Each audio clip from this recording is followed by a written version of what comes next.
আরে লবণ দিলাম, গুলি ঢেলে দিব। 1 টেবিল চামচ তেল লাগবে, আর আধা কাপ পপকর্ন। একটু নাড়ে ছেড়ে এখন রেখে দিব।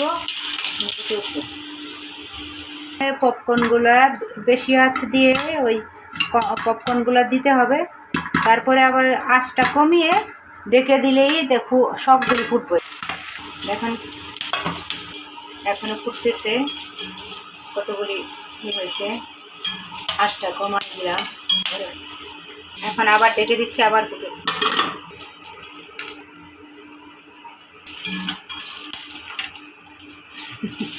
কীভাবে ফুটছে,